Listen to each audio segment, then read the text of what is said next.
pemberkasan ke instansi. Nah, pemberkasan ini, usul penetapan NIP berdasarkan pemberkasan yang sudah P3K kepada Kepala BKN.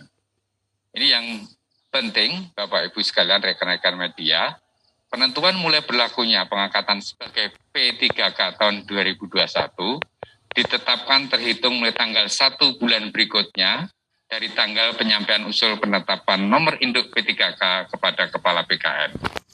Bagaimana proses penetapan nomor induk P3K sesuai dengan PP 49 tahun 2018,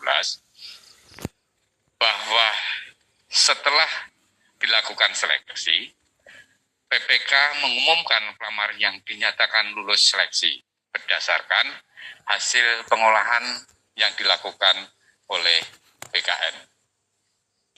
Kemudian pelamar yang dinyatakan lulus diangkat sebagai calon P3K dengan keputusan pejabat pembina kepegawaian.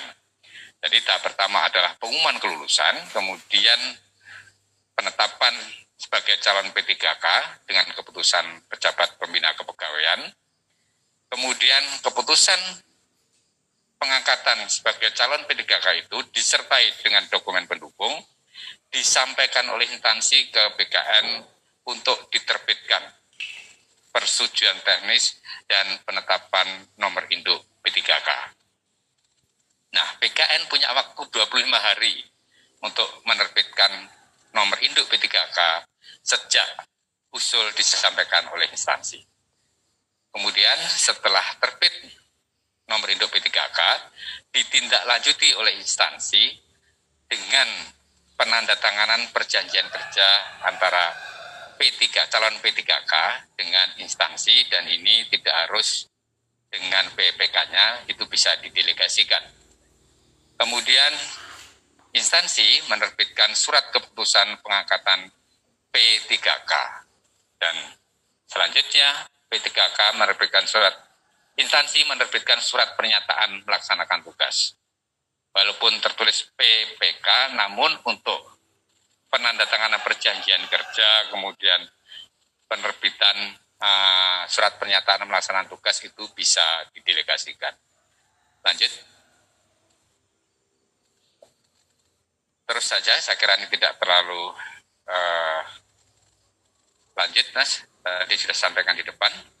Nah, Bapak Ibu sekalian yang saya hormati, rekan-rekan media, bahwa setelah dilakukan pengumuman, kemudian peserta yang dinyatakan lulus melakukan pemberkasan ke instansi.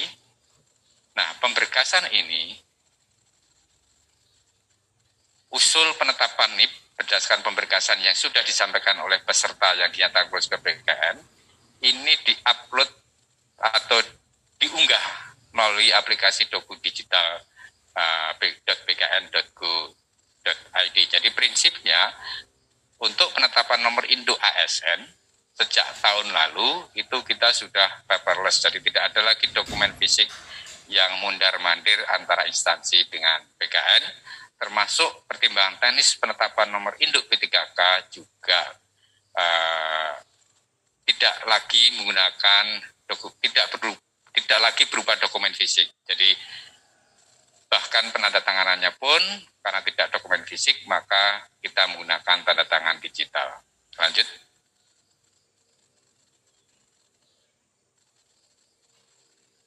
Sebelum instansi mengirimkan usul penetapan nomor induk P3K ke BKN, dan karena usul tersebut harus dilengkapi dengan dokumen-dokumen pendukung, di mana kelengkapan dokumen ini ada dua pihak yang melengkapi. Yang pertama dari calon peserta yang dinyatakan lulus atau peserta yang dinyatakan lulus, ada beberapa dokumen yang harus disiapkan, terutama adalah daftar riwayat hidup dan kelengkapan dokumen lain, dan peserta yang dinyatakan lulus mengunggah dokumen tersebut secara elektronik ke portal sscn.bkn.go.id. Kemudian dari sisi instansi, lanjut. Mohon maaf, ini beberapa dokumen, kelengkapan dokumen yang harus diupload oleh peserta yang dinyatakan lulus. Ada sekian banyak dokumennya, termasuk surat pernyataan 5 poin, surat pernyataan bersedia ditempatkan dimanapun di seluruh wilayah kerja Indonesia, surat pernyataan dan surat pernyataan yang lainnya. Antara lain juga surat pernyataan tidak berposisi atau berstatus sebagai PNS ataupun P3K. Ini harus diunggah oleh peserta yang dinyatakan lulus. Lanjut. Kemudian, berdasarkan kelengkapan dokumen tadi, maka instansi menyampaikan usul penetapan nomor induk P3K melalui SHPK. Lanjut. Di sisi lain, instansi harus mengunggah dokumen untuk penetapan nomor induk, antara lain surat pengangkatan calon P3K, surat pengantar usul penetapan nomor induk, dan seterusnya, sampai dengan daftar peringkat nilai seluruh peserta ujian. Ini untuk cross-check dengan database yang ada di PKN nantinya. Lanjut. Ini tahapan saja, hanya pengelompokan ada 2 tahap, mengingat tesnya tidak bersamaan dan selesainya tidak bersamaan, maka kami mengelompokkan menjadi 2 kelompok proses, yaitu tahap 1 dan tahap 2, sehingga yang sudah selesai duluan tidak menunggu terlalu lama. Jadi untuk tahap 1, usul disampaikan paling lambat 13 November sampai dengan 31 Desember, kemudian tahap kedua 29 November sampai dengan 15 Januari 2022. Lanjut. Ini yang penting, Bapak Ibu sekalian, rekan-rekan media. Penentuan mulai berlakunya pengangkatan sebagai P3K tahun 2021 ditetapkan terhitung mulai tanggal 1 bulan berikutnya dari tanggal penyampaian usul penetapan nomor induk P3K kepada Kepala PKN atau kepada Kepala Kantor Regional PKN.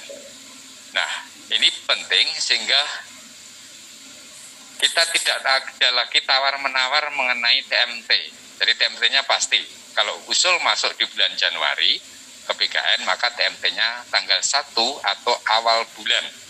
Kalau tanggal 1-nya tanggal merah, dan tanggal 1 bulan berikutnya, yaitu di bulan Februari. Kalau usul masuk di bulan Desember, maka TMT-nya di tanggal 1 bulan Januari. Nah, berkenaan dengan ini, kami mohon bagi instansi untuk menyampaikan usul jangan di tanggal-tanggal akhir bulan. Itu merepotkan kami untuk memproses dan menetapkan nomor induknya. Lanjut. Saya kira ini hanya SOP di PKN, ada batas waktu 25 hari bagi PKN untuk menerbitkan nomor induk P3K. Lanjut. Kemudian, instansi punya waktu 30 hari kerja